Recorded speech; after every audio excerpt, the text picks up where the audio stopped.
gentlemen, it's a privilege to welcome you all this evening on behalf of Legends of India. My name is Arun Kumar. As you know, Legends of India was formed in 1988 to promote Indian culture and art, which includes music, dance, theatre and fine arts, and to build knowledge and awareness among the members of the public and propagate the richness, the depth, the vitality and the beauty of Indian culture and its heritage and its traditional art forms. We've always strived to encourage the younger generation to be interested in these vital matters and encourage young talents.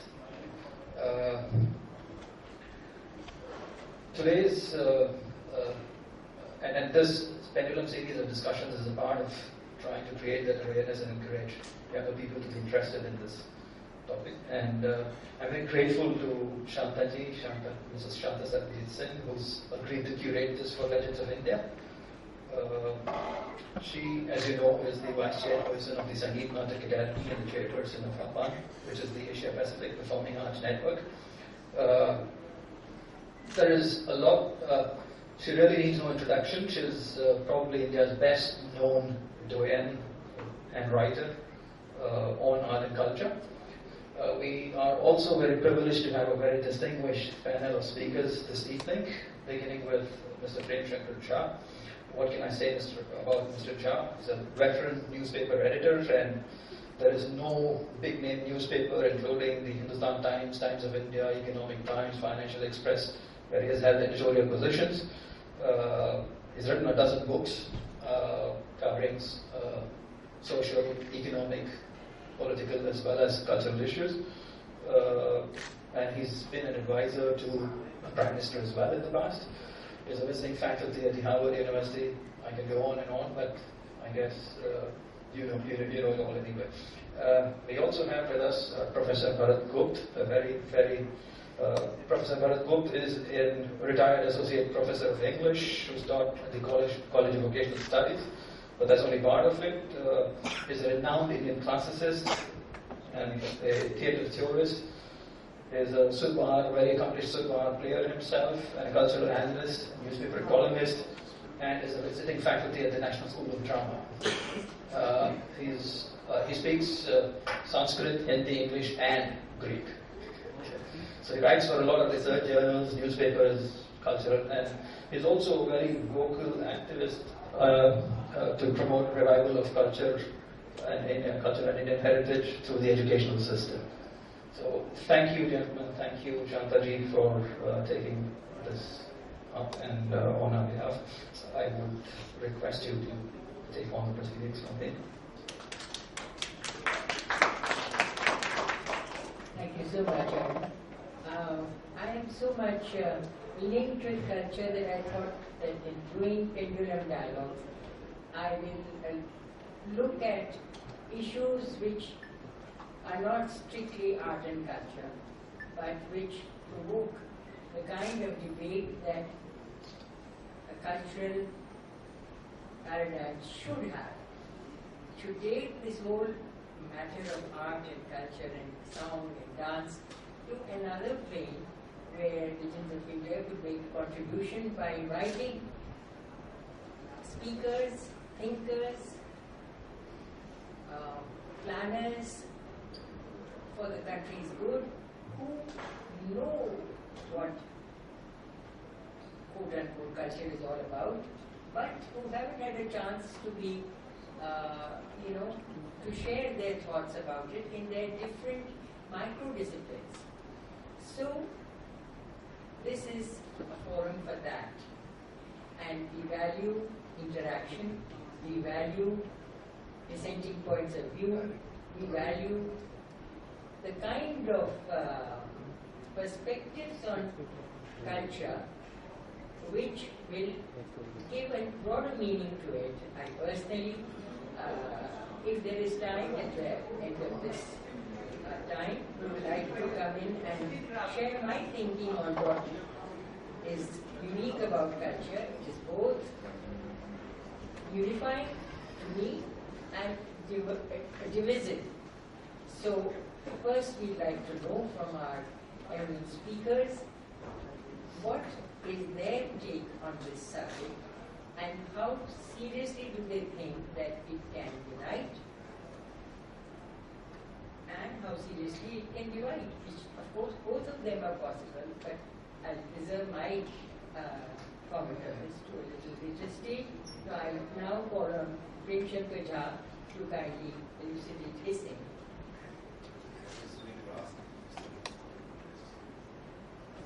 It's between you two, Jay. Should we toss a coin? Anyone got a coin? Days of coins are not.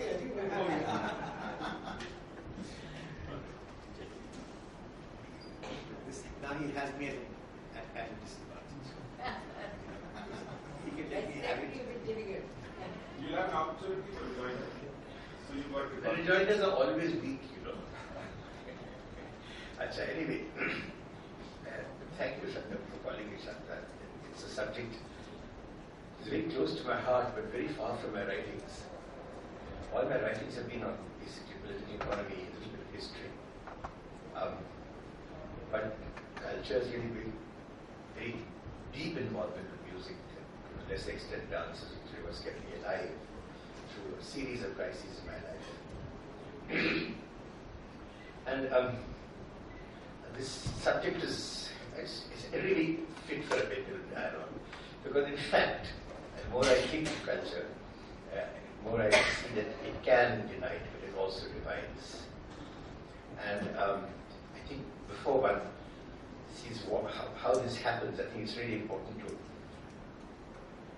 talk a little bit more about this word itself. I find culture an unsatisfactory word because it takes in too much. It's sort of whatever it's called, it's an all-embracing word.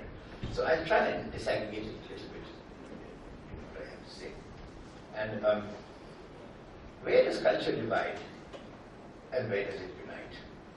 And is there anything we can do in looking at the two side by side? Any lessons we can learn which can reduce the divisiveness and increase the assimilativeness of culture?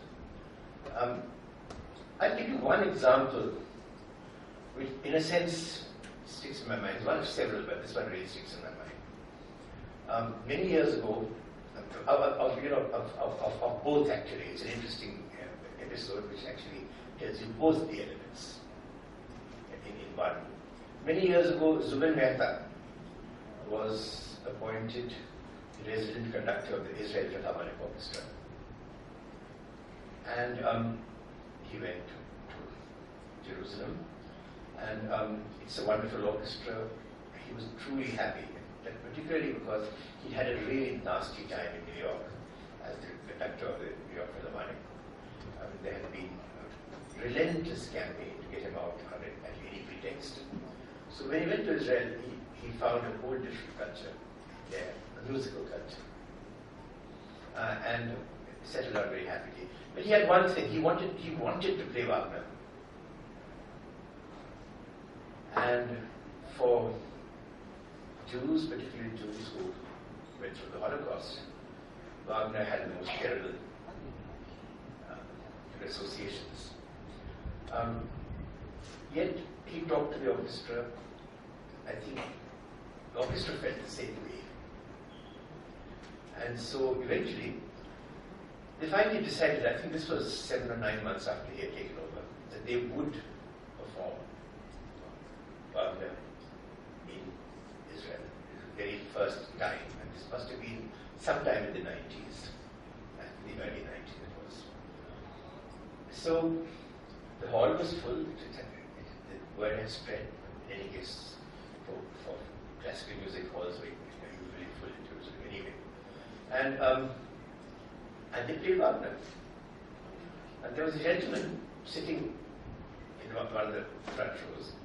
After the music was over, he got up, and as Zubin Mehta was taking his bows, and to fulsome applause, the gentleman walked up to him very quietly, raised his stick, and brought it down very hard on Zubin Mehta's wrist and broke it.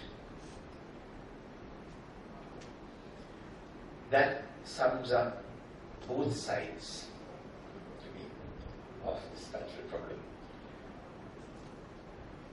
Culture at its highest levels, whether it's music or dance, poetry, literature, is syncretic by definition because it deals with the human condition. And it forces you to remember that in the end we are all human. But culture also, the same word refers to the entire background of unspoken assumptions, undigested, sometimes wrongly digested, often pre-digested notions and ideas that you get from your parents, you get from society around you, you get from the prejudices of your friends, or sometimes the wisdom of your friends. It all adds up, and what it does is it creates a worldview, a sort of a frame through which you look at the world. That's your value frame within which you work. You question, you will analyze everything within that frame. But the frame itself, you don't question. And that too is a product of culture. Now, in this particular case, you saw 100. Incidentally, the people who went out to Zubin Mehta when he was in the New York Philharmonic were all New York Jews from the orchestra. Many, most of them. He was in the homeland of the Jews. And they played Wagner. And he talked about it to the orchestra. And the orchestra said, we want to play Wagner. Wagner used to be played when I'm sure many of you know, when they were taking the Jews to the gas chambers. So that is the extent to which he had been able to trigger syncretism. He himself was from India. He's from a country which had never had a tradition, an anti-Semite tradition, anti-Jewish tradition. He himself is a Parsi minority. It was perfect. It was a perfect example of syncretism.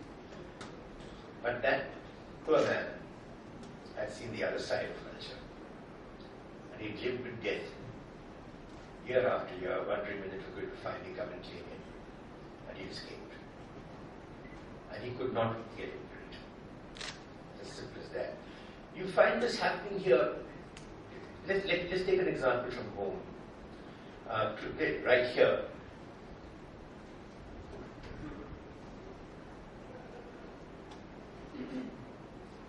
Middle class Muslim families find it surprisingly hard to find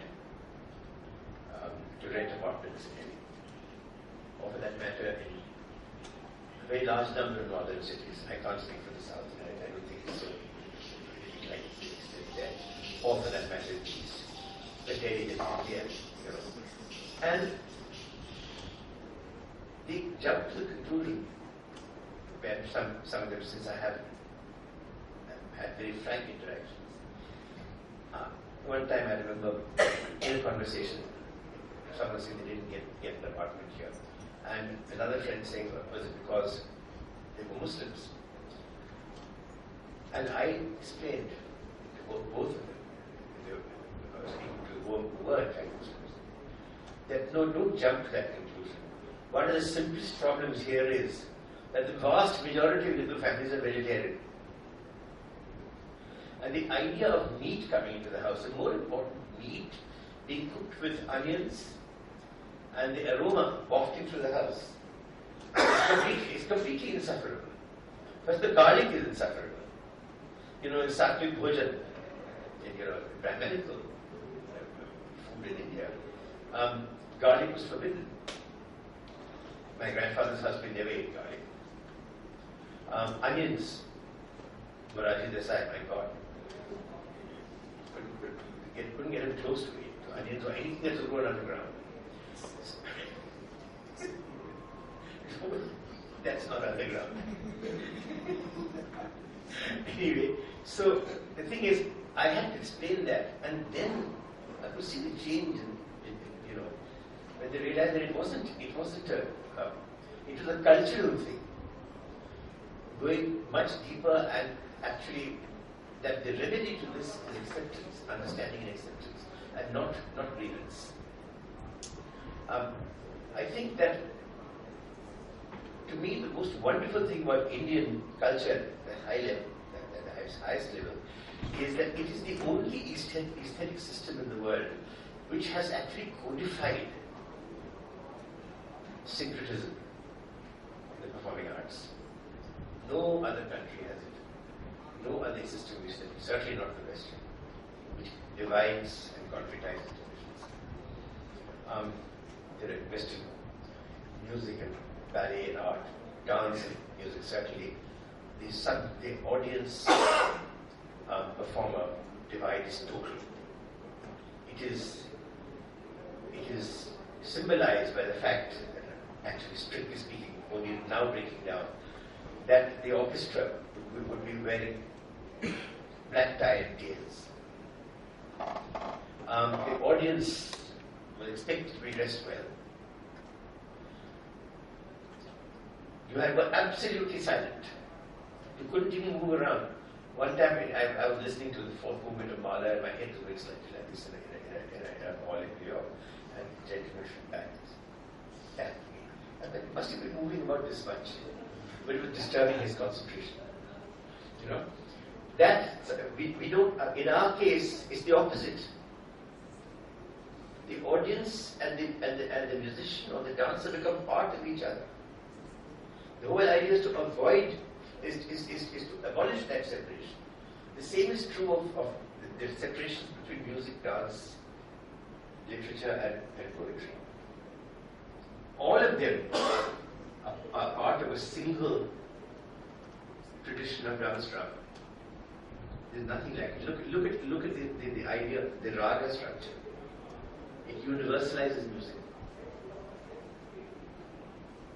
So I think that we have things we have way beyond in our aesthetic development, in this syncretism, any other culture in the world. And I think that that's something we should remember. I'm proud we have it. We also have a very strong syncretic tradition in religion, which we are unfortunately losing. And to me, the one, I have very few problems with the BJP for example, as a governing system, governing party.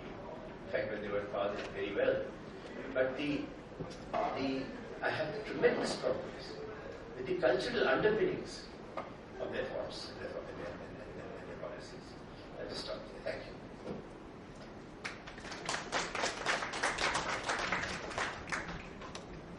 Basically, that's a wonderful example of Jumeta. And yes, about Marian's symphony would definitely evoke, even in a person who is outside that framework, this kind of a moment of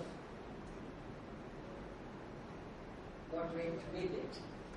But to actually pick up your stick and break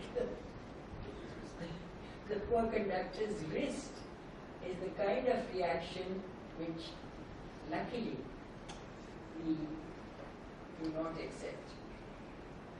Not because we call ourselves civilized, but because our culture, as you said rightly, is so very syncretic. Right now in Bharatanatyam, some of our best dancers who are being trained by a transgender Bharatanatyam dancer are all transgender in a form which is so,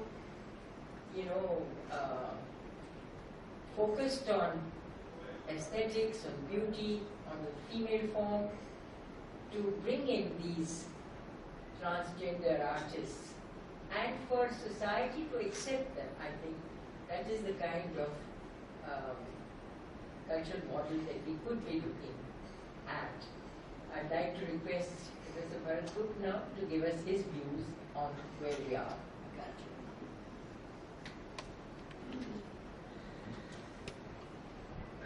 Thank you, Shantaji. Thank you, sir. I am not going to rebut you. I am going to say something which perhaps will rebut most ideas about what is culture and how culture has been looked upon and defined. You see, if you look at Indian languages, I don't think any Indian language beginning with Sanskrit has a word for culture. अगर कोई हो तो बता दीजिए मुझे. There is none. Because all the words like Sanskriti, which we are using day in and day out, is a neologism. It's a word which has come into existence in last 140-50 years or something like that. Bhartendu Harishchandra maybe used it for the first time. And nobody who writes, very few people do write, but nobody who writes a Sanskrit today would use the word culture for Sanskriti, you see. If you look for ancient Greek, there is no word for culture. The whole concept of culture, as we understand, begins with the European Renaissance. And to my mind, it is a purely colonial word. It is a word which defines first Europe, which came out of the clutches of Christianity, riding on the help or the clutches of the Greeks and the Roman texts, making an identity for themselves, and then looking upon the rest of the world, to which it brought first religion, from 14th, 15th century, Christianity, reclaimed the lands in the name of God. Then it brought civilization and culture to them. You see, we have to understand these things very carefully, because they somehow continue to live in our present day lives and create all kinds of confusion. If you don't understand your own history, then you are not able to find solution. She talked of transgender. Now, one of my favorite subjects which sometimes irritates my friends is that I have been writing and talking a lot about homosexuality and article and section 370 and all that. And you know what happened, the High Court upheld it and then wanted a revision, it wanted to strike it down, then the Supreme Court brought it back. Why? Because we were looking for a solution which does not belong to our history and civilization. In the whole Indian history, there is no debate about somebody having the third nature. It is as legitimate, perfect, natural as the first and the second gender. So, if anybody had gone to court saying that, look, these are something like 35 texts, including the much maligned Manusmriti, which say that homosexuality is perfectly natural, created by God, then I'm sure the High Court and the Supreme Court would have had to take some cognizance. I have been through the whole of the orders and the court proceedings and everything. Nobody even mentioned it. When I tried to contact NAS Foundation and said, "Ye arguments to rakh ke dekho apne revision mein," that lady paid no attention. Because you are looking at a definition of what is culture. And therefore, sir, you are looking for syncretism. Because you look for syncretism only where you have divided. If you have not brought something to pieces, then there is no need for you to bring it back. This is not to say that the Greeks never thought of others as barbarous. They used to call them barbaroi, which we translate as uncultured. See? Or the ancient Hindus did not think of those who lived very far as vratyas, That is not having the same vratas or systems of or values of life like Aryan, etc. But then that is not culture. You see, as you mentioned, that is a certain incompatibility which is more born out of habit.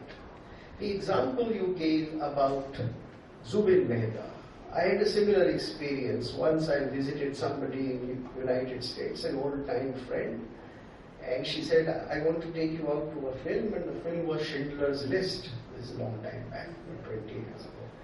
And I said, please, I've seen so many of them.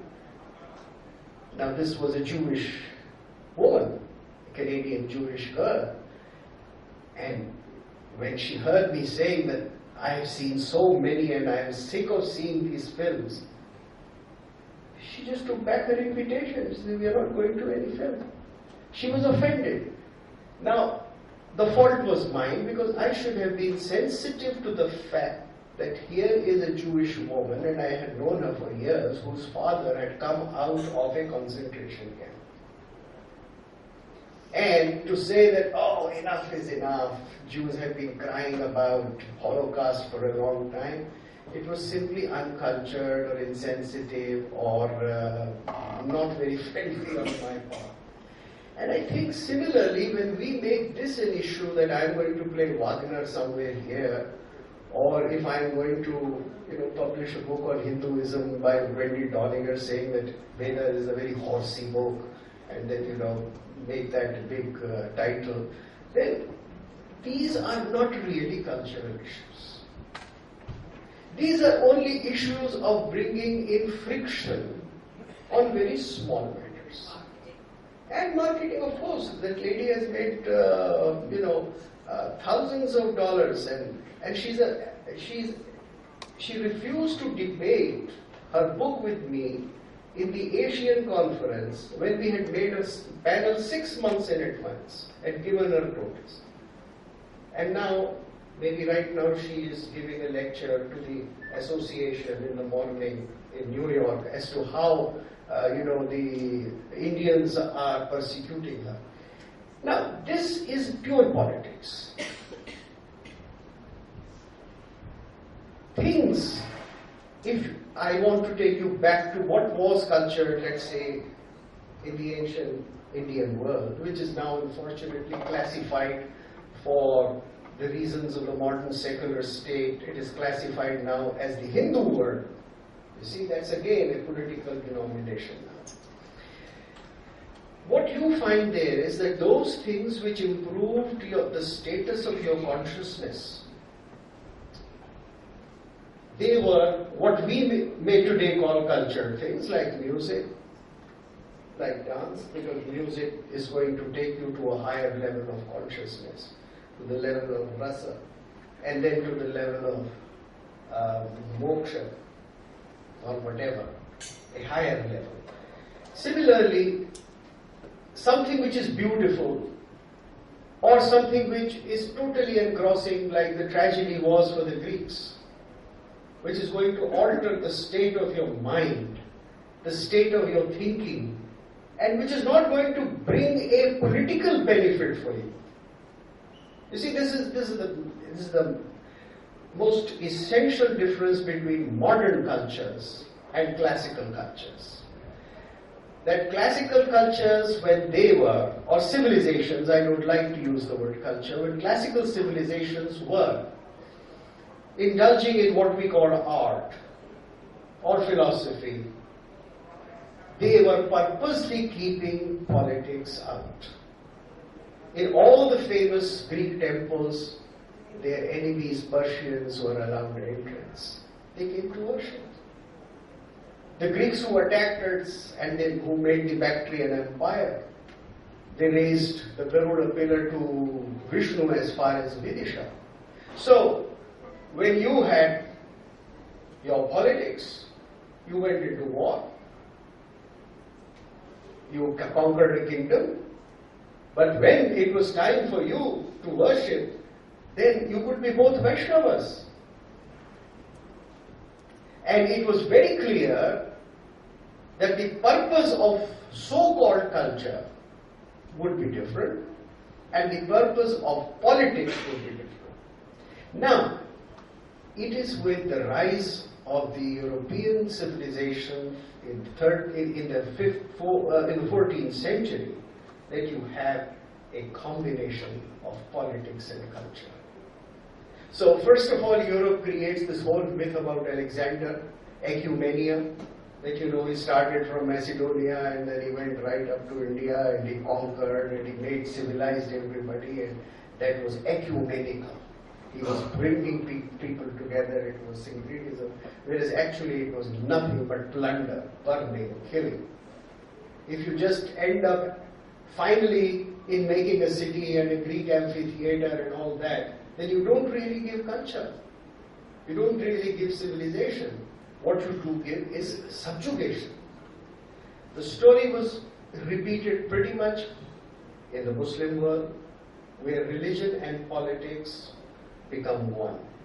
Darul Harb and Darul Islam, these are the two distinctions, and every kind of theology, every kind of culture is essentially wedded to that. Now, it's a historical fact that these were not the values of the Greek world, these were not the values of the Indian world.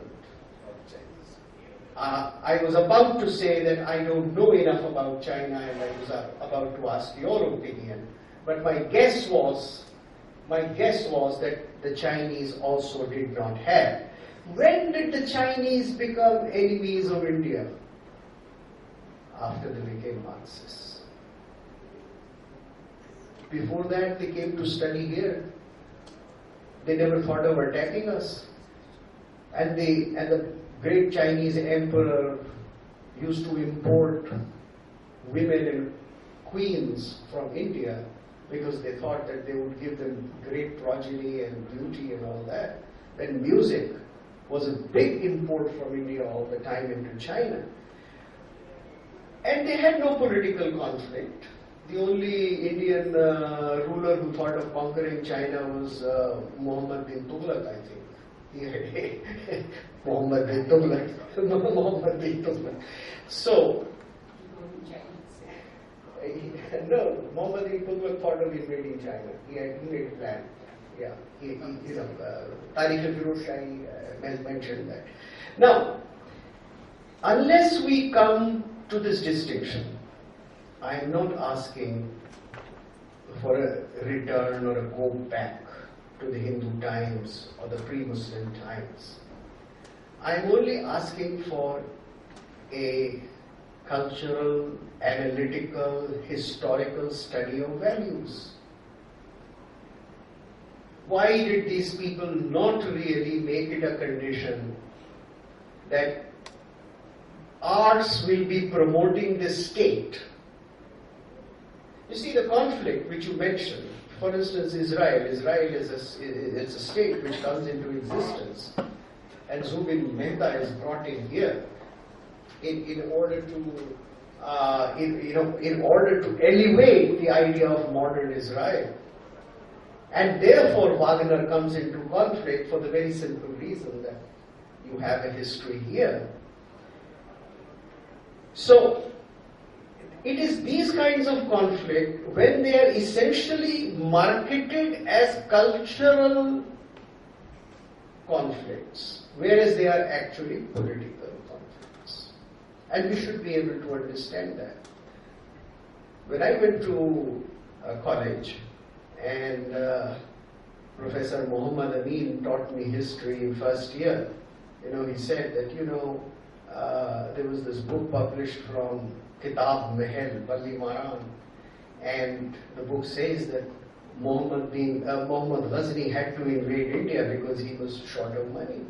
And so he destroyed the Indian temples, the Hindu temples. And you find this kind of thought being repeated ad nauseum. Randy Dollinger says the same thing in Hindus and Alternate History. If you read my review, I have given the quotes. Now, what these people are doing is really selling a political apology. This is no logic that if I need money, then I come and break your temples. You see, this is certainly not an apology. The loot and plunder is plain and simple loot and plunder. It cannot be considered as part of either ecumenia. It cannot be considered as part of a cultural expansion. It cannot be considered as part of an expansion of a whole system which is selling certain values. Now today, we have the biggest business in this world today is that of human rights. I had a grandson 3.5 years ago, and my son said that, Papa, we are making a separate bedroom for the child. I said, but why on earth are you doing it just now? Let the child grow. He said, but the law requires it. We have to make a small bedroom, we have to put a cot. This is Texas, United States. Otherwise the inspector can come around and say that we have deprived the child of the rights of good living.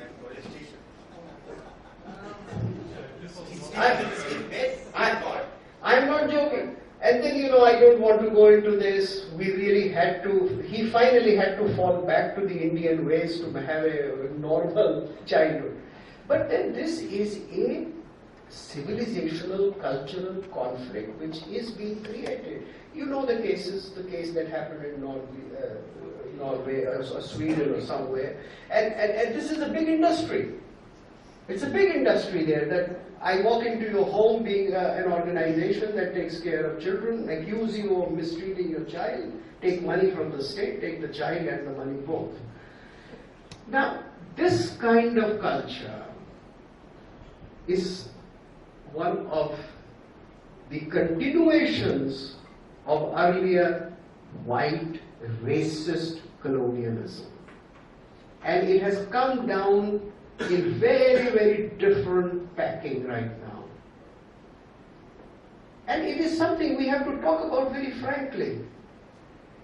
You see, there was a time when you would simply claim the land in the name of God, put the cross there as soon as you land there and say that, and whatever you take, you give 25% to the king of Spain or the king of England or whatever, and the rest you keep. It was as blatant as that. And then you slowly started making it more sophisticated in terms of property, in terms of copyrights, in terms of rights which you will have for another 50 years because you have made an invention. So the very idea that knowledge is something which does not belong to one mind or one person or one culture or one political body is entirely put aside and an entirely different system is brought in. So my humble submission is that we have to take care of this discourse first. All arts are good. When I wanted to learn music, I was looking for the best music teacher. Whether he was a Muslim, whether he ate meat, whether he took garlic or not. You see, and I learned from Hindus and I learned from Muslims. And this has, and we all know. People have for generations, they got converted to Islam, but they continue to sing Saraswati Vandana, etc. Because if they won't, their repertoire will disappear, the daggers will not be into existence anymore. So, it is at this point that you create a distinction between so-called culture or arts and politics. But you don't do this in Pakistan. If you go to the Lahore University and say there that Amir Khusro did not invent the tabla, you will not come back from Pakistan. That's why I have never been to Pakistan. And it's a fact. Because they make it a point of honor. Well, thank you so much. I will now invite the other two speakers to join the debate. I'm not the speaker, but because, and I should have given you this apology earlier from Dr. Giti Sen, who was going to be our speaker, but her trip to the Middle East got preponed. And so unfortunately, she is not with us. But gender parity should always be allowed. Please do not frown on my taking liberties on behalf of the feminine sex. So just one word before, I'm sure Prem has a lot to say to what Bharat has just said, and we have a lot to add, contribute, and elucidate what Bharat has said. But to finish with what he was saying, one of my favorite stories is from the Vishnu Dharmotar Purana. The one talking about syncretism, which both the honorable speakers spoke about, which is about this king who decides to want to educate himself on visual arts, on the art of painting. So he gets himself to a teacher and says, I would like to learn how to paint. And the sage says, you want to learn how to paint? Okay. So you will first have to go and learn how to sing. So he said, but I wanted to learn just how to use colors and line and drawing. So he says, no, but to understand that, you need to know what is the impetus of music. And finally, the king says, okay, he goes to a teacher who teaches him music, who won't teach him music if he agreed to. But the music teacher doesn't agree. And he says, oh, but you can't learn music without learning how to dance. So he says, now I don't plan to learn dance. Why do I have to go to this route? He says, because there is a life impetus in movement, which animates music, which then finally will teach you how to draw a line. So I'm sorry, you can't learn how to sing unless you know how to dance. So finally, after several years, King Bhattacharya finally has enough knowledge to be able to go back to the guru who was to teach him how to paint. And this is detailed in about a full chapter on this syncretism that we are talking about. May I now request him to add to our understanding of this complex subject? Actually, I don't know whether I can add to understanding of the subject. It's a vast subject. But I would really like to hear what the audience has to say. But then I just wanted to show you where we connect between what Professor Gupta said and what I said earlier. Which is, I started by talking about where culture divides and where it unites. So essentially, what I was doing was I was analyzing the concept of culture itself at least two levels. What Professor Gupta has done is to add the dimension of why does culture become divisive? And the answer that is given is one that I completely agree with. It is a product in our immediate history, near-term history, certainly a product of colonialism. But colonialism itself is something that has antecedents. And what you ultimately come back to is this. I find a very interesting convergence, disturbing one too actually. Societies that were predatory in their economic behavior also developed exclusivist religions, messianic religions. And the combination of the messianism became a justification for continuing with their predatory behavior. The predatory behavior came first. It came first because not all parts of the world were equally well to do. Greece, Rome, the Indus Valley civilization, the Egyptian civilization, all the great civilizations were basically around, were India, southern China, and the Mediterranean. They were all in what you might call the southern latitudes. They all had plenty of sunshine. They all had plenty of which is much closer to the last ice age. We're talking about 5,000-6,000 years ago. They were much wetter. They had plenty of rain. Where we have the Thar Desert today, Alexander was there. There were grasslands. They described. So you had a completely different world at that time. And if you look at the invasions in Europe, they were from the north. The Vandals, the Huns, the Goths, the Visigoths.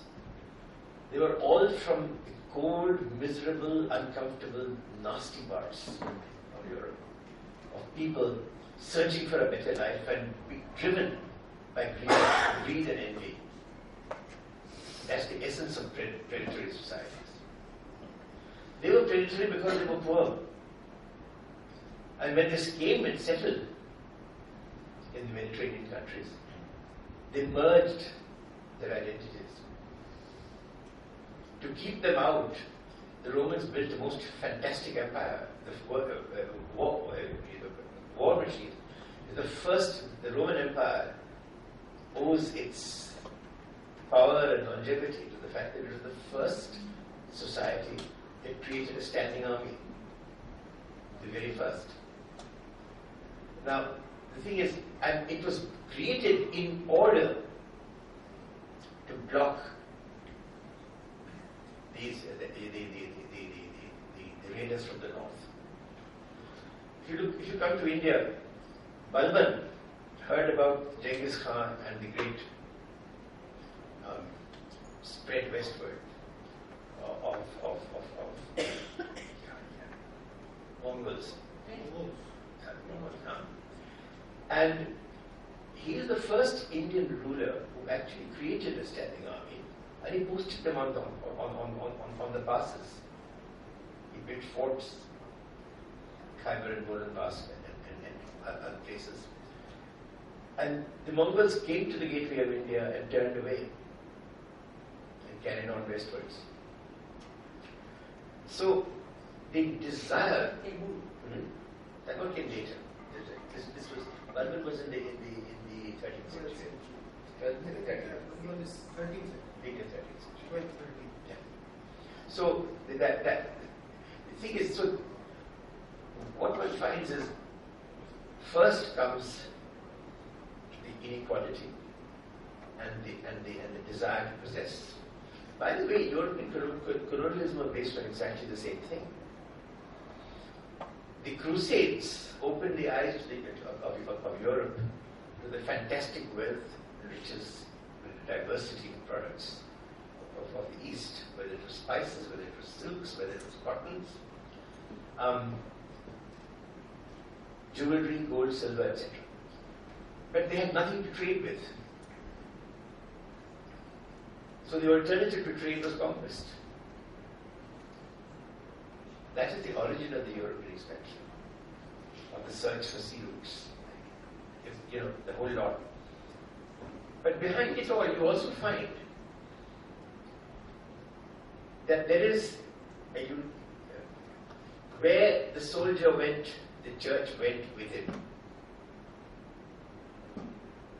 Whether to South America or to Asia.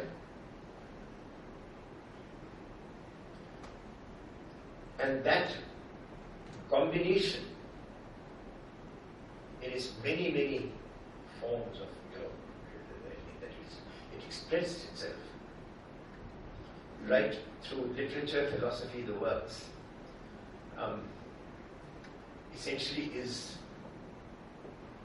a predatory culture. And so culture, in history, culture has both driven and justified division. And it's done that for good solid economic reasons. But frankly, I think I've said enough. Thank you. No, but is it right to call that? I think that Bharat has a point that this is culture in a language which is different from our understanding of culture. No, hold a moment. The one thing I will not get into is an endless and meaningless discussion of the meaning of terms. Culture is probably the most vapid term in the English language. You can't define it. So we can agree to say. So, but it exists. It manifests itself exactly as I said. It manifests itself in the way we live and the way we behave. Why is it that we did not have exclusive messianic religions in India? Why is it that mysticism prevailed? Why is it that when Islam came to India, it developed its own mysticism? Because that is a very positive cultural interaction.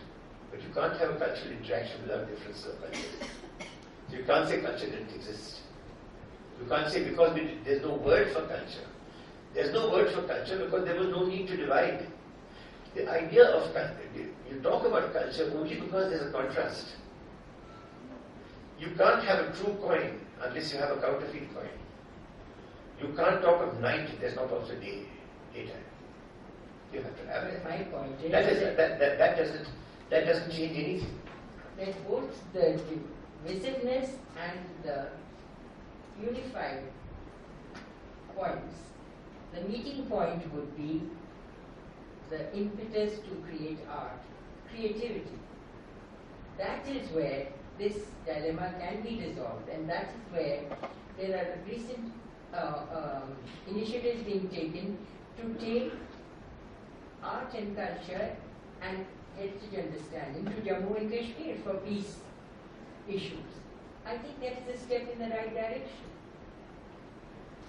My question is that you can take it to Jammu and Kashmir, provided you don't rename the Shankaracharya hill into Takht-e-Suleiman. Now, when you are doing that, and there is a resolution, and I think it's already done officially, then is this an instance of preserving cultural heritage? Or is it the same thing? That because you want to now create a Darul Islam in the Kashmir Valley, therefore everything which has a name which is pre-Islamic has to be now converted. Now you see, when you mentioned the Vandals and the Goths, let me draw your attention to the fact that all the destruction that the Vandals and the Goths did in the Mediterranean was at the instance of the Christians. They had not come into Greece, they had not come into Italy earlier, they could not have. Number one, because Rome was strong and it was keeping them. But once Christianity becomes a political force and started destroying the whole remnants of Greek culture, then they invited the Vandals and the Goths to come and do the destruction job. It is just like America creating the Taliban. Well, I'm not going to go into the parallels because they're very far apart in time, and you could also have, I think that many Americans would definitely agree with the rest of what we've said and not agree with that, but let's leave that out. But otherwise, I agree with Professor Gupta, because this is the whole point about, let's take Kashmir. You're also right about the last, but I don't know enough about that. I do know a little bit about Kashmir. It's not Rishi Islam, which is Islam of the vast majority of Kashmiris. And first, you can't talk about Jammu and Kashmir in the same breath. They're utterly and completely different. Even the Islam of Jammu is entirely different from Islam of Kashmir. And within Kashmir itself, there are at least two, if not three different strands of Islam. So, but Rishi Islam, which is the dominant Islam of the valley, is entirely syncretic. You know, and all this renaming is not aimed at Hinduism. It's aimed at discrediting syncretic Rishi Islam. In fact, all over the world, you find that the Wahhabi tradition, backed by money, its main task has been to destroy other forms of Islam. Look at Indonesia. Look at Malaysia. Look at Thailand. I was in southern Thailand a month and a half ago, and a third of the people around me were wearing burqas. I couldn't have imagined it in Thailand. These are all things that come out of the abuse of religion. And see, messianic religions allow it or make it easy. It's because they say there is only one true God, there is only one path to Him. Who's going to show you the path? The priesthood will. If you dare to disagree with them, you're threatening the power of the priesthood, therefore you're a heretic.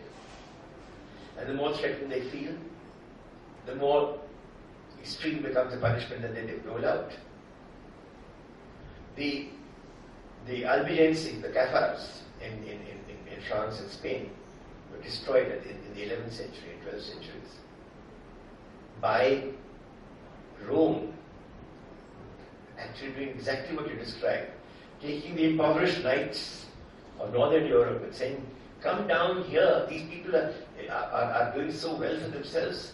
But you know what they're saying? They're saying that Catholicism is all wrong, Rome is evil, do not pay any tithes to Rome. The ultimate question was, do not pay any tithes to Rome. These very rich mercantile communities were coming up in France and Spain, you know.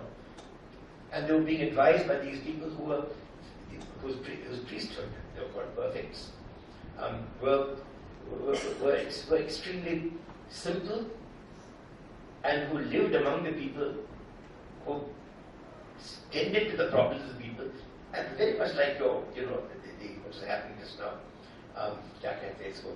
not the Lashkar, parent organization. No, parent organization Lashkar. What's that? Taliban? Tabligis. But what is the name of this? Tabligis. No, not them. Wahhabis? No, I think I'm not going to say. I'm getting a series of mental blocks now.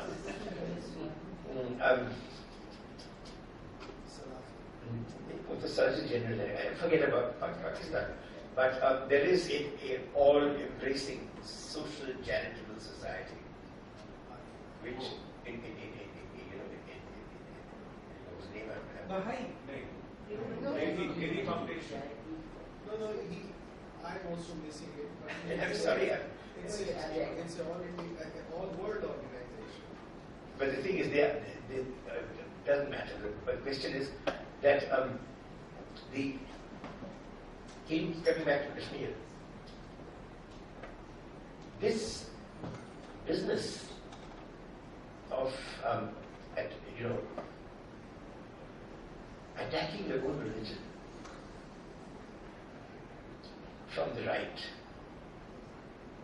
is, I'm afraid, also visible in India in a very mild kind of way. It's visible in India, and this is the messianic culture invading Hinduism.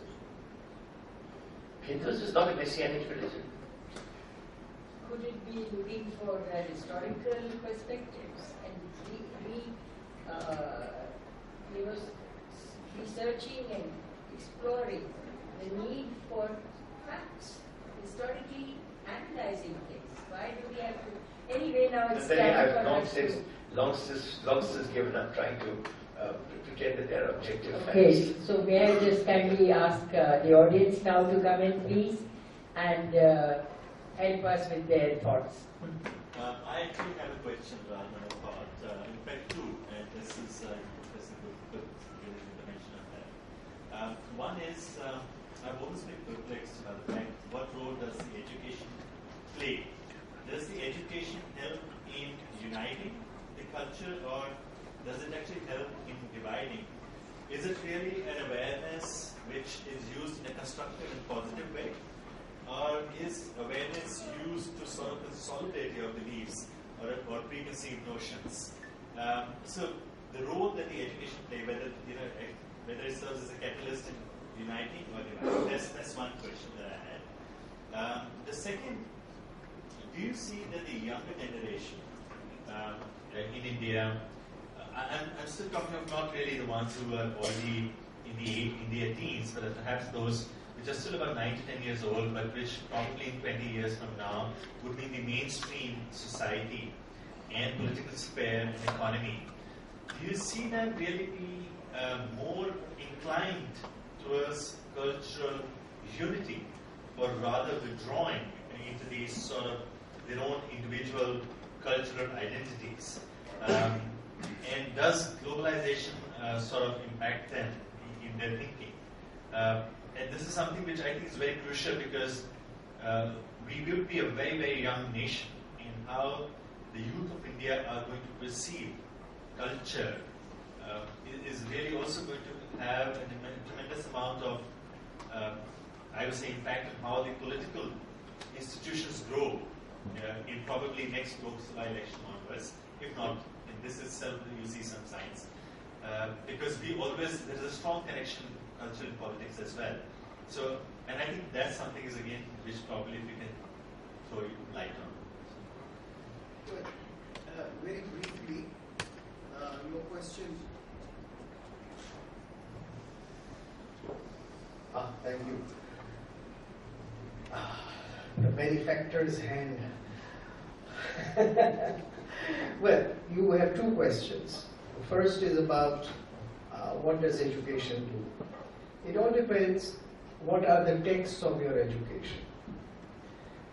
For 150 years or 200 years, there have been no Indian texts in our education at any level. All art, all culture is called extracurricular. The job of the music and the painting teacher in schools is to make garlands and give it to the VIPs who come.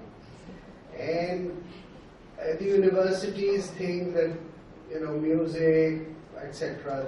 These are the most useless subjects. They are not even respectable. Sanskrit, etc.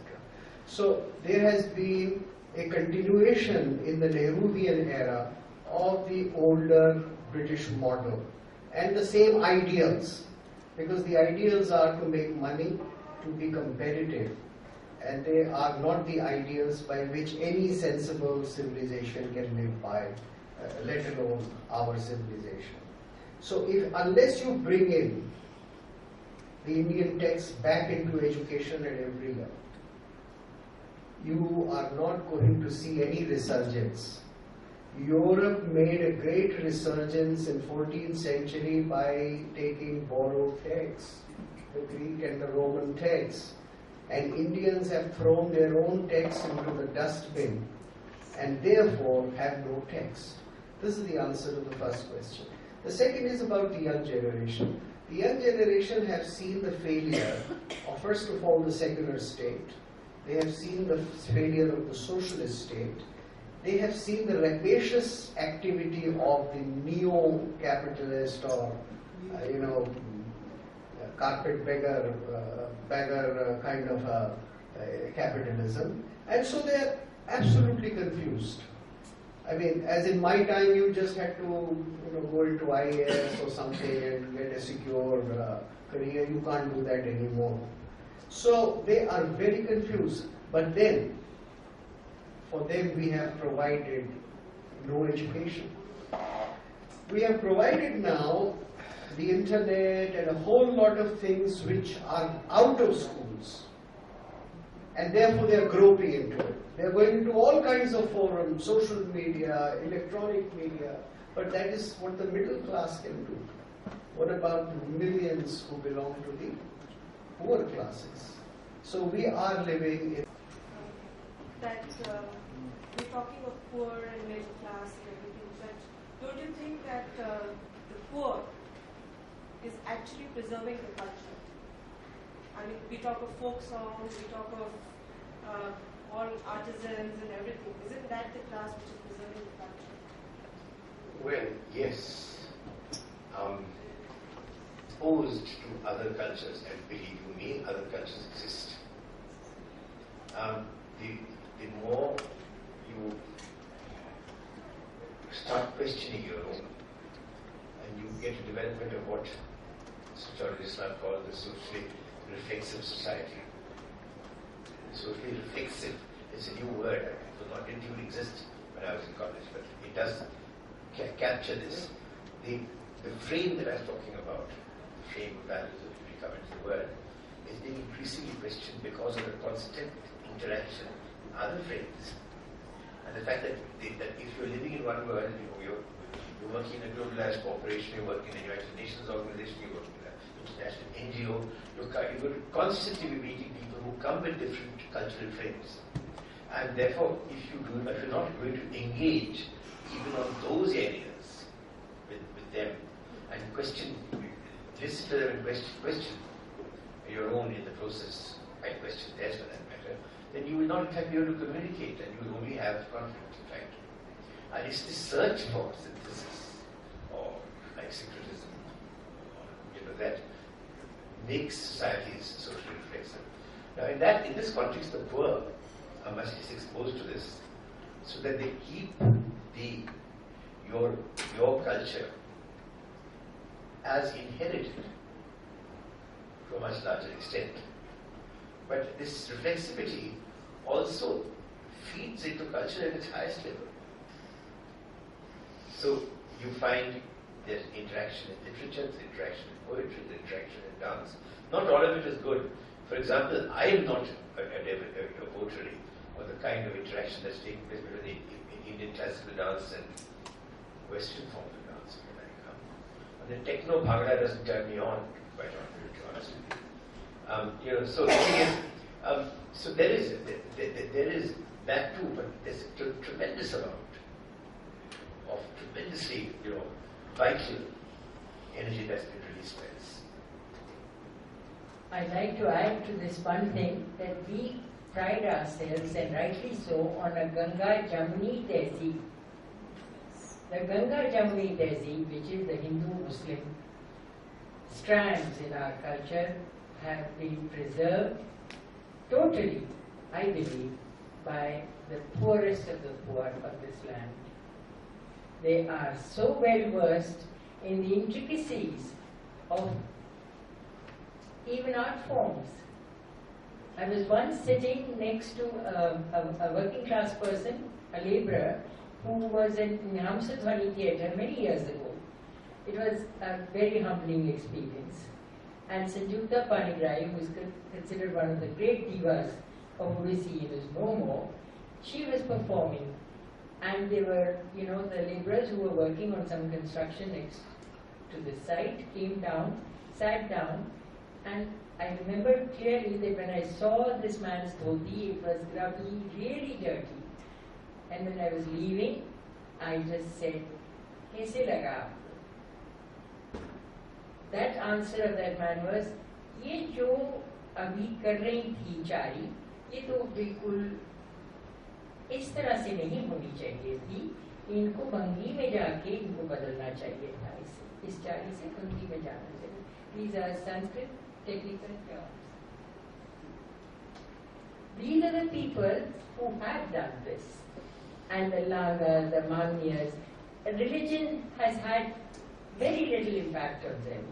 I believe that whatever their religion is today, whether it was due to conversions, whether it was their native religion, it really matters at a very different personal level to them. They are into their art forms fully, and that is what has kept this culture alive. That's my view. You were asking that? Please.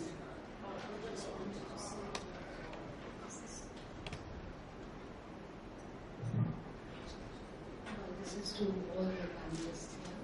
But we've talked of a lot of history and historical cultures. What about today? For instance, I think sensitivity goes hand in hand with culture. What Professor Hook said, about in Jerusalem, like it's happened to Zubin Mehta. Now, it's not easy to probably analyze India and known the grassroots. Perhaps he could have been a little more sensitive about certain class of people being hurt by some of his works. You know, there were some who were politicizing it, but there must have been some who were genuinely hurt because they worship those goddesses, and then they see certain images which they cannot. So this sensitivity, I think, is very important, no matter what class or where you've reached in your art form. That's all. I'm very happy. This thing about Hussein has come up before, and nothing I've seen of his paintings of Durga and so on and so forth, of the goddesses really, is in any way more offensive than the sculptures of Khajuraho. I'm sorry, I just cannot accept this. It is because the thing against Hussein was, how dare you as a Muslim paint our gods and goddesses? These are our property. Our property is precisely what I would be opposed to. Religion is nobody's property. No one has the right to say, I know the way to God, you better follow me. Or that's a wrong or a bad religion. I hope you are not offended by Khajuraho. Not on the contrary, I don't like it. Can I make a very brief comment here? I think artists like Hussein, they are part of the international market. And sorry, what they are doing is absolute shameless marketing. Because that's why the man had to go to some Arabian country. If he had followed the example of, let's say, Socrates, who swallowed poison, stayed in Athens, gave up his life, but did not give up his loyalty, then he would have been an immortal artist. Now he will be remembered in history as an opportunist. The point I want to make is that, you see, today we don't know our history. We don't know how these artistic paintings were made, how these temple sculptures was made. As something who started, no, we don't, sir, and I'll tell you how. Because most of this painting, esoteric painting, was done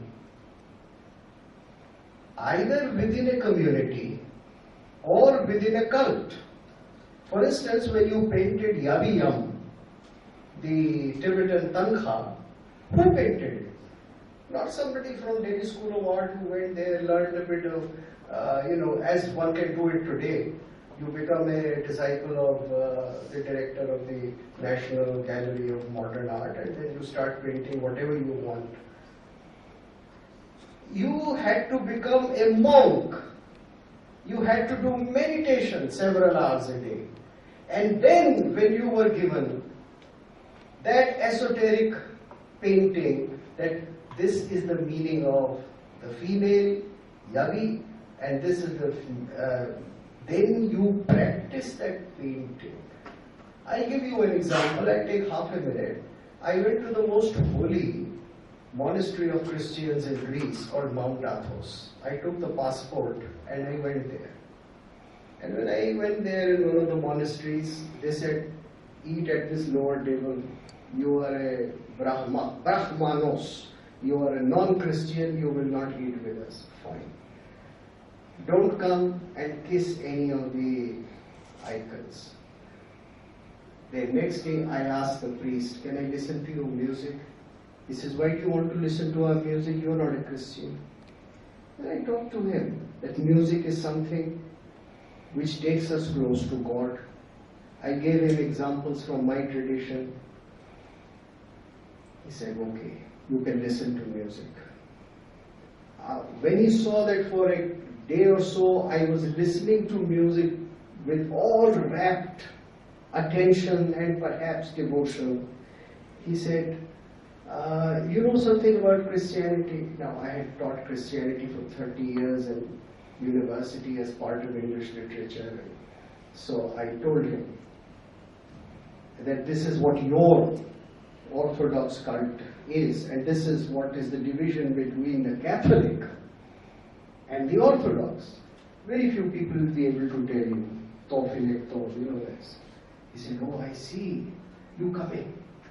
He took me inside museums. He showed me the paintings which they don't even allow the Greeks to see. I said, can I come again tomorrow? I went there again. And he said, if you want, you can kiss them. Now, you see, this is the difference. If you show yourself to be a deserving, respectful person, then there is culture, then there is consonance. But if you say, no, you don't know enough about it, it's my right, I can come and paint it, I can come and paint Christ, I can paint him and show him the way I like, then I am sorry. And this is exactly what's happening in the modern art world.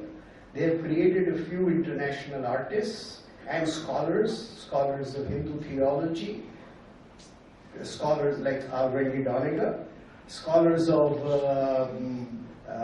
history, who have a clear political agenda. They have no commitment. You know, they have no commitment to the nation called India. They are ready to divide it. And they have been dividing it. They have created Khalistanis here. They have created, rebellions in Tamil Nadu. They have the constant division going on. And all this is being produced as part of Western anthropology for the last 50 years. I can tell you the next division of India is going to be Jainistan. I have followed academics for past 30 years in Germany who have been creating the Jainas. Jains are not Hindus, that they are a minority, which Kapil Sibal has just now granted. So, this is politics. But one small thing, I really have got to leave because I've got some people coming home now. So I would apologize to you. Thank you very much for listening to me. If I can't answer any questions now, please forgive me. I'm sure that Professor Gupta will take care of it. I just want to say that I actually don't agree with him on this at all. And I'll leave it at that. You can all imagine the reasons why, whether it's Wendy Doniger or whether it's Hussain. I believe I also know a great deal more about why Hussain painted them and when he painted them. And I disagree even with his categorization of why he painted them. I don't think they're great paintings, by the way. But in fact, most of his work in the last 30 years has been pretty ordinary. But the question is not that. I don't want to question either his motives or his freedom to do what he did. And that to me is a much greater sin. That's a cultural sin of the highest order. I'll just stop there. Thank you. Thank you so much. Very kind of you. Very nice. Thank you so much. Thank you. Very kind. But I do it with self-right. Very angry. But we did not challenge that man's right to begin with. Kindly accept the flower. That is important. That's the important thing. In my credentials now, that this topic over here, culture unites or divides, is very close to my heart. I'll give you a very historical perspective. My forefathers ran away from Kashmir. Why? Because of the great Aurangzeb, and they were Kashmiris, and because he used to impose this razia. The Kashmiris were known for great people who preached and followed Hinduism. So our forefathers ran away to West Bengal. So my mother tongue became Bengal. So that's art for both culture and politics. So that's Professor Cook, I really agree. I'm not going into the real part of what the Kashmiri tradition is. That's not every day we are doing this. Now, my basic focus is we miss the main part, the human part. I'll give you wonderful examples. If I have to meet anyone, then I have to call them in a landline, go to Twitter, go to Facebook, use my smartphone. That is how you communicate. But when I meet the person, that is where the real communication starts. We, in the electronic media, especially the media people, have forgotten to be human. We have forgotten to be human. We are honest packaging. So this is a friend of mine, a school friend of mine, and when I saw it in the Facebook, I said, no, so here, in different channels, I promote good news, positive news. So what I want to focus is, sir, it's time that we become more human. Not on what kind of language he talks, like Mr. Jha was talking. And me and Mr. Jha had gone, to the Kala National Park. I think he went away. He was in the time. So I have a relationship to grow with. So we are forgetting to become more human. It's time culture unifies. No doubt about that. Yes, and it is really, really important. Now, from my school, I was the only chap, when we had 50 years of St. David's Day, I was the only boy who was selected to represent the school in New York. And there I said, where do I want to go? I'm going to Papa. Why has it become a criminal? A criminal is somewhere lurking behind.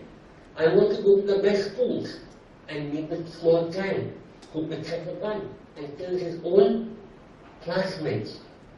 And he said, why this? I said, because we have forgotten to be human. So I would like this kind of dialogue with a human part. So that's about history and politics. And that is what real culture is.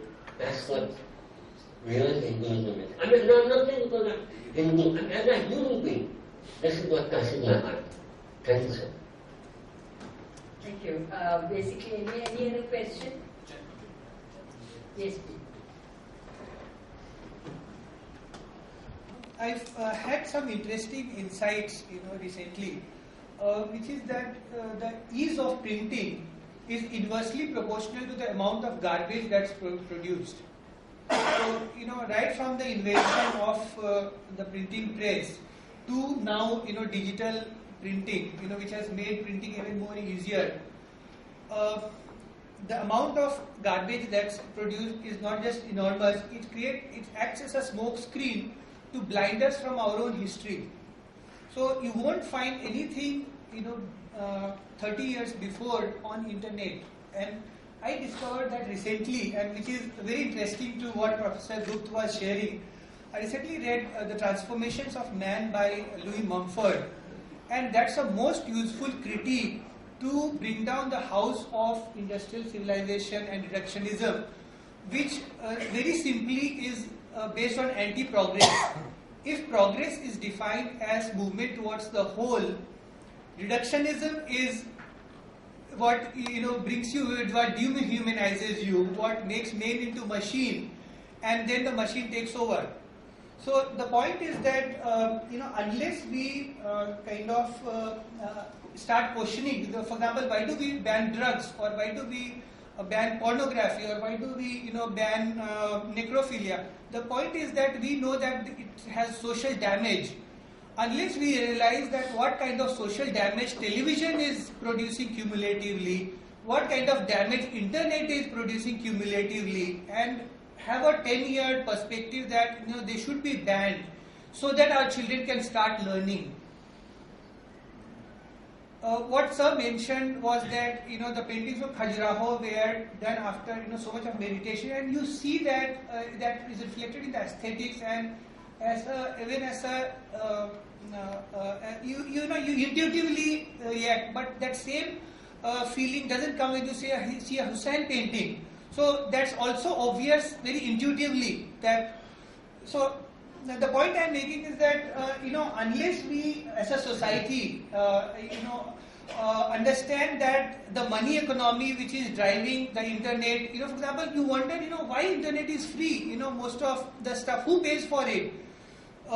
Why is so many news channels propping up with around the clock news?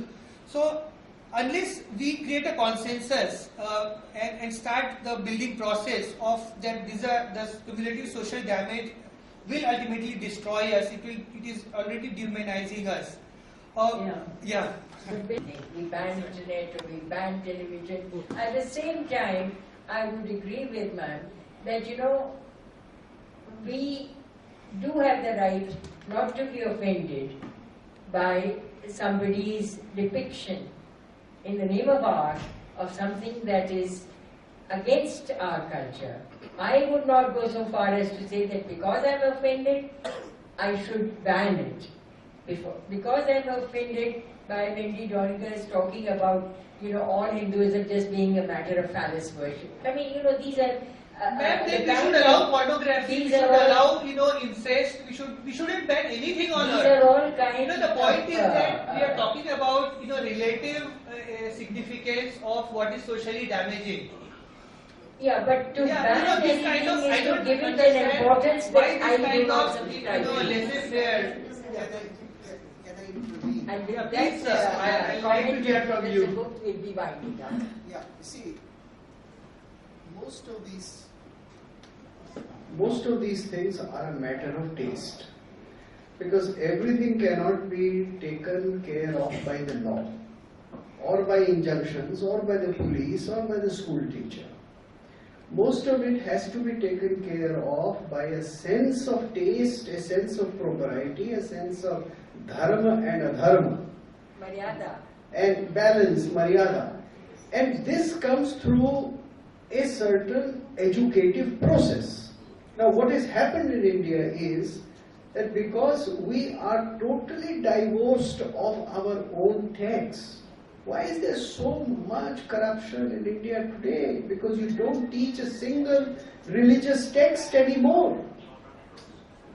You don't teach any religious text, whether it is Hindu or Muslim or this or that. You don't teach any morality to your children, right from school till PhD level. So, India is going to be corrupt as a consequence. We have perverted secularism to the extent that let there be no moral education, let there be no religious education. Instead of saying that let there be education of all religious denominations and different views, we have said no religion. So you see, this is exactly the problem, and the solution will come through a good education system which is broad-minded, but which has not fallen into the kind of consumerism that is now being just dished out day and night, including to our young. Our youngs are the most unfortunate victims of this. So I think, Madam, you would like to conclude the session. Well, I think that that is a formality. We must carry this discussion forward because it's thrown up so many dimensions, and in one broad umbrella topic of culture, we have talked about Hussein's paintings, a matter of great controversy for a lot of us in the art world.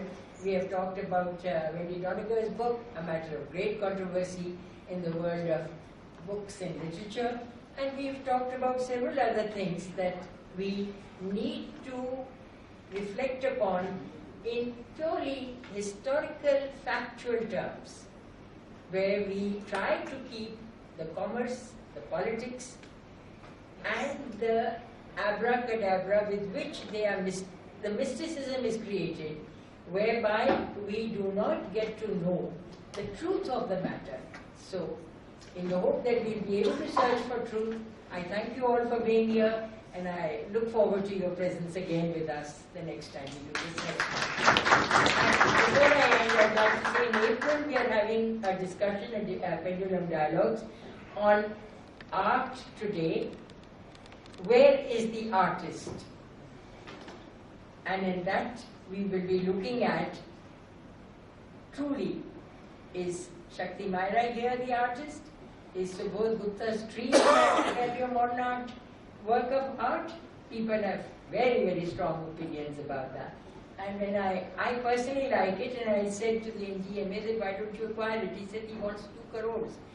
I said, okay, keep the money part out, but look at it as a piece of environment of contemporary Indian ethos. And there are very strong opinions against it too.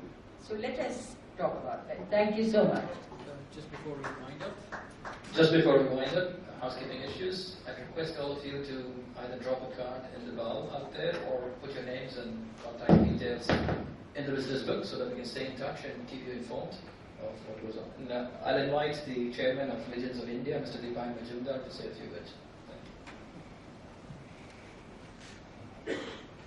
I take this opportunity to thank Shantaji, who has taken a lot of time in curating this, talking to these speakers, and I thank Professor Gupta to have come with us and be with us. This is just the beginning. We have been doing festivals and we have been doing performing art exhibitions, etc. But this is the first time that we thought that we'll begin a series of lectures, and Shantaji has been so kind. This was the first of the series.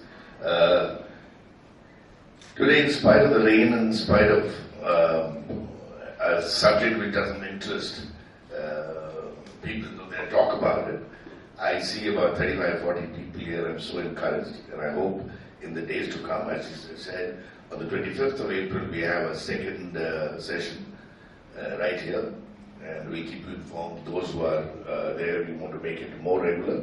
And once again, thank you all. And just before we finish, I have a little announcement. We're talking about this whole exercise to bring in the new generation. And I met the other day brother Steve, who was there doing a great exercise on about children, how children are neglected today and their issues are not taken up. And I just saw a 1-minute film, please allow me, it's the national anthem, but how it covers the entire thing which we are talking about. The 5th of April, they are all, about 5,000 children are gathering at the Jantar Mantar and bringing out issues and telling the politicians, here are our issues, who will take it up. And thank you once again. I hope you'll be there. And I would request Mike to show the film. As just a 1-minute film that talks about everything. 59% of Indian children die below the age of 5.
once again, and I forgot to mention, at the Triveni Kala Sangam, we have a fine arts exhibition which is going on by Pendulum. So anybody interested in going to Triveni can have an art exhibition, can look at what we are trying to organize an art exhibition of an upcoming artist. Thank you, and hope to see you on the 5th, and the Jantar Mantar 25th back here. And thank you. Thank you.